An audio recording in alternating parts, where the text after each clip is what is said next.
मान्यवर, मी सगळ्यांची नावं घेणार नाहीये, पण सरपंच गीताताई कराळे, उपसरपंच संदीपदादा रावते आणि त्याचबरोबर खरं तर मला प्रचंड आनंद झाला. इतके कार्यक्रम आम्ही बघत असतो, पण आजच्या सारखा कार्यक्रम आमच्या आयुष्यामध्ये आम्ही कधीच विसरणार नाही.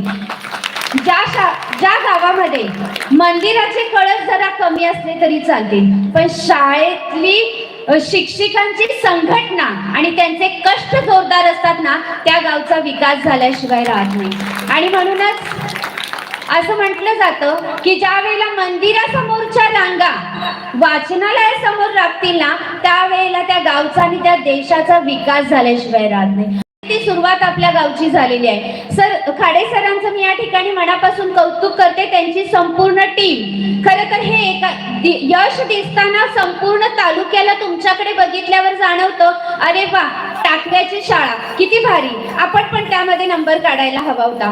पण ती फक्त यश दिसतं, त्याच्या पाठीमागे असणारी घोड मेहनत दिसत नाही, आणि ती तुम्ही केली आहे. त्यामुळे तुम्ही सर्वजण त्या यशाचे मानकरी आहात. आणि म्हणूनच आज इथं सभागृहामध्ये आपल्या लहान मुलं दिसतायत, मुली दिसतायत. सर, हे आपलंच यश आहे, आपलीच ही लेकरं आहे ज्यांना घडवण्याचं प्रचंड मोठं काम तुम्ही करताय. आणि म्हणूनच आज आपण सावित्री आईंचं प्रतिमा पूजन केलं.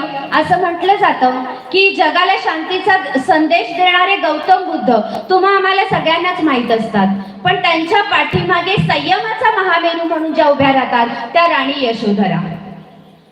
13व्या शतकामध्ये पदर फक्त डोईवर घेण्यासाठी असतो असं म्हटलं जात होतं, पण त्या शतकामध्ये विठ्ठल भक्तीला विरोध केला म्हणून तोच पदर कमरेला खोचून त्या समाजाला उत्तर देणाऱ्या आपल्या संत श्रेष्ठ जनाई.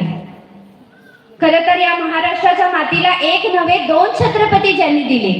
आपल्या कर्तृत्वाच्या, नेतृत्वाच्या आणि मातृत्वाच्या संकल्पनेतून ज्यांनी आपल्याला छत्रपती संभाजी महाराज दिले, ज्यांनी स्वराज्याचं पहिलं स्वप्न स्वतःच्या डोळ्यात आणि नंतर आपल्या उदरात उतरवलं, त्या आपल्या सर्वांच्या राष्ट्रमाता राजमाता जिजाऊ, ज्यांचं आज आपण प्रतिमा पूजन केलं, ज्यांच्यामुळे मी 2 शब्द बोलू शकले, ज्यांच्यामुळे सुजाताताईंचा आत्मविश्वास वाढला, ज्यांच्यामुळे आमच्या गीताताईंनी इतकं सुंदर कार्यक्रमाचं नियोजन. पण गीताताईंनी मला आधीच सांगितलं, कार्यक्रमाचं शिल्पकार, कार्यक्रमाचं संयोजन कुणी एकाने केलेलं नाहीये. याच्यामध्ये गावातल्या प्रत्येक घटकाचा तिथं संबंध येतो आणि प्रत्येक घटकाचं हे यश आहे. आणि हे खूप कमी ठिकाणी बघायला मिळतं.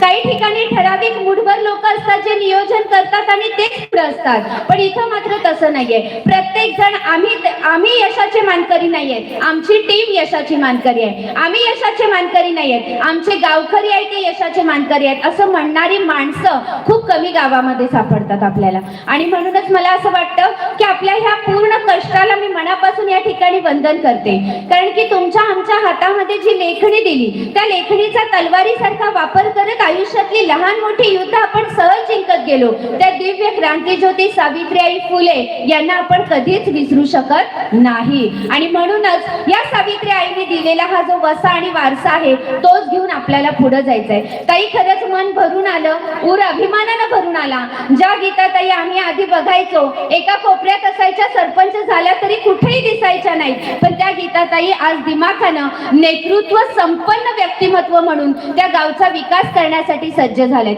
आणि एंट्री करतानाच हे लेझिम पथक साठी जोरदार टाळ्या झाल्या पाहिजे. अतिशय सुंदर पद्धतीने सादरीकरण तुम्ही केलं. घागरे सरांना मी नेहमी ऐकत होते, बघत होते, पण आज मला प्रत्यक्ष त्यांना भेटण्याचा योग आला. आणि घागरे सर, आजचा कार्यक्रम खेळ पैठणीचा इतका जोरदार झाला पाहिजे की पुढच्या प्रत्येक कार्यक्रमाला आम्हाला घागरे सरच आठवले पाहिजेत. आठवतील ना? त्यामुळे आजचा आपला कार्यक्रम खेळ पैठणीचा आहे. खरं तर स्त्रियांचं आयुष्य कसं असतं, घर आणि धार आणि मूल, घर आणि मूल, दार आणि धार याच्या पर्यंतच मर्यादित असतं असं म्हटलं जात होतं. टाकव्यामध्ये मात्र तो प्रकार वेगळा आहे. इतक्या प्रचंड उत्साही महिला टाकवे गावात आहेत. तुमचं जितकं कौतुक करावं तितकं कमीच आहे. तुमच्या प्रत्येकीकडे बघितलं की फार तयार होऊन सुंदर आवरून तुम्ही इथं आलेले आहात, गजरे बिजरे घालून तुम्ही आलेले आहात. तुमच्याकडे बघितलं की 2 ओळी आठवतात. तू तलम अग्नीची पात जशी दिन रात जळावी मंद, तू बंध मुक्त स्वच्छंद जसा राणात जरा बेबंद.